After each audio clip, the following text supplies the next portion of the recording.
Hi, I'm Jim Boland, the cross-country coach at Wilmington College, here with the winner of the third annual 14K Utapole race, Steve Perez, graduate of Wright State University. Steve, how'd the race develop for you today? We went out pretty easy. I didn't think we pushed too hard the first 3 or 4 miles, and Tim Butler had the lead through about 4, and then we just ran consistent pace the whole way, and he faded a little bit in the last 2 or 3 miles, but he stayed about 50 yards behind me from about 4 on. He didn't let me win it easy today. How was I saw a pack of about 5 together, at least through 2. How long did that pack of 5 stay together? We stayed together till just about 3 miles. Myself, Dave Lee, I think Steve Fader, and Mark Tenzing from Cincinnati were in that pack, and then the one runner was up ahead a little bit, and we stayed together till about 3, and then I took off after the leader because I didn't want to let him get too far ahead. Wasn't sure who he was exactly at the time, and I didn't want to give him too big of a lead there. So, do you see yourself as a strength runner or a speed runner? Are you somebody that needs to hang on and out kick, or do you try to push the middle miles? How do you approach things? I usually try and push the middle miles. I like to think of myself as a speed runner, but it usually doesn't turn out that way, so I guess that's the way everybody is. I'd rather be speed than endurance, but I try to push the middle so that it doesn't have to come down to a kick, if at all possible, because I've been out kicked a few times this year already, so if I can win it early, I'd rather do it that way. At what point did you consciously surge and pass Tim and put some distance between you and him, or did you just gradually pull away, or do you know? Sometimes it's hard to tell what's going on behind you. Yeah, I didn't really surge. We got around the Cincinnati ballpark at about 4 or 4.5, and it just seemed like that was a nice section to run in, and I pushed a little bit there and got about 15 yards on him, but I never had more than about 50 or 60 yards on him, so I really didn't surge on him, and he didn't surge on me. We just kind of got a little bit of a gap in between us, and I held it to the end. So, did you guys have any troubles going through the sheet metal area where all the construction, the work was going on? There were tow motors running through, and you were on the brick road there. Did you get through there okay? Yeah, that was fine. We were kind of laughing about it. Kind of seemed like a Rocky movie or something. We're running through the sheet metal factory and all, but then we got out on the railroad tracks and all, but that was kind of rough footing, but it's something different. You usually don't get to run through a sheet metal plant where people are working around you, so that was kind of fun, I thought.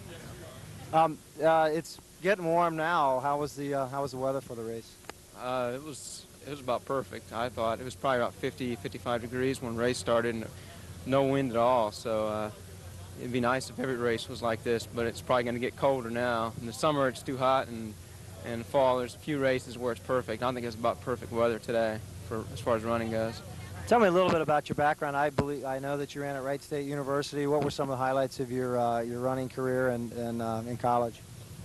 Well, I was usually about 3rd or 4th, 5th man in college. I didn't have a real good college career, just pretty much an average college distance runner, and then after I graduated, I started running with Bob Schewel racing team, with the Gordon Sanders and some of those guys to train with on an everyday basis.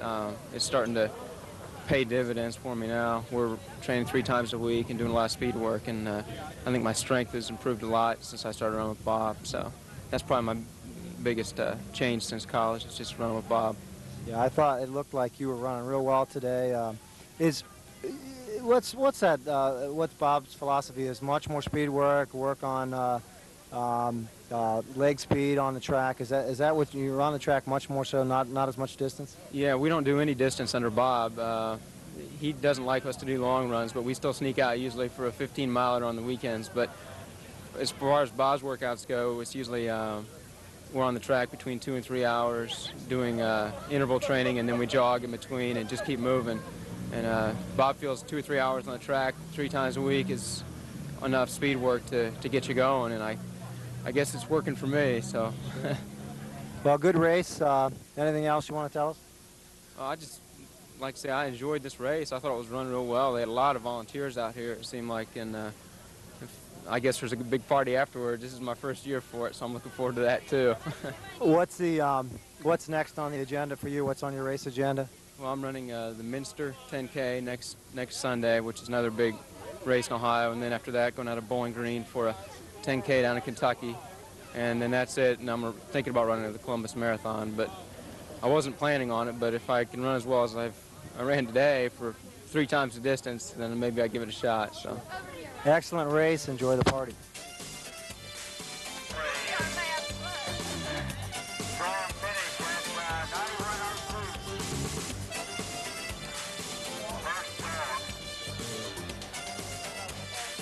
Good. The name? The name is Carvey. Steve Taylor. Got the #1 number this year? About 20th. Felt tired. You need some rest, Steve. I'm going to get some. Mark Tinsey, you ran good. What Yes, place sir. did you get over? Got 4th. Great, you look tough. I got 3rd. Questionable. All the way down, like, think of that, Kentucky.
I'm here with the winner of the women's race and the 14K Utapole race for the 2nd year in a row, Becky Reinhold from Lexington, Kentucky. Becky, did you have any particular strategy for the race today?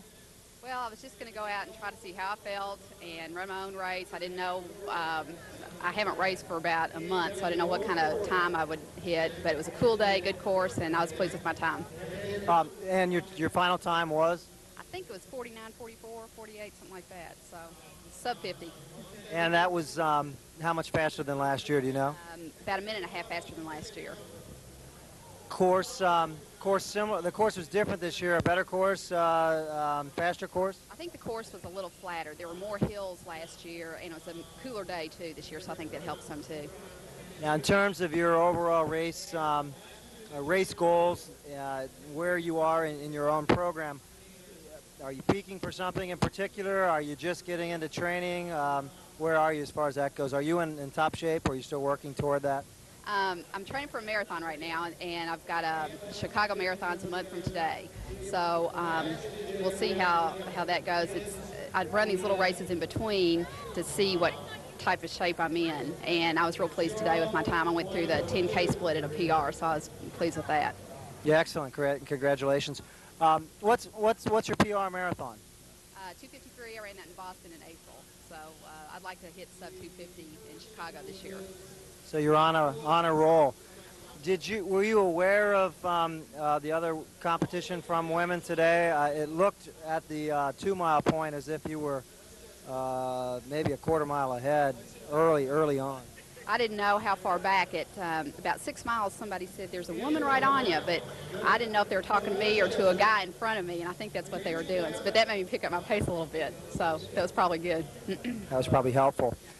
Is it as a woman running in the lead, but in a men's field, is it difficult for you to get a feel for where the competition is? Is that a problem sometimes?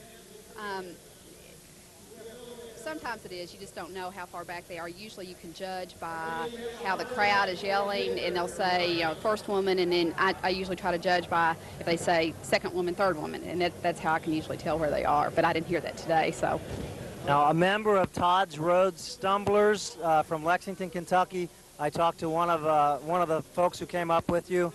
Tell me a little bit about Todd's Road Stumblers. Todd's Road Stumblers was started about 15 years ago by the guy that I work for, Alec Campbell, and it's just a group. We've got, I think, about 1,000 members, and they come out there, and we've got a 6-mile loop, 9-mile loop, 15, 20, and it's just out in the country. It's a beautiful place to run, hilly, so it's a real good training course, and everybody meets out there on Saturday morning. We'll start at, say, 5:30 or 6 in the morning. We're getting our 20-mile runs in, so it's a real good group.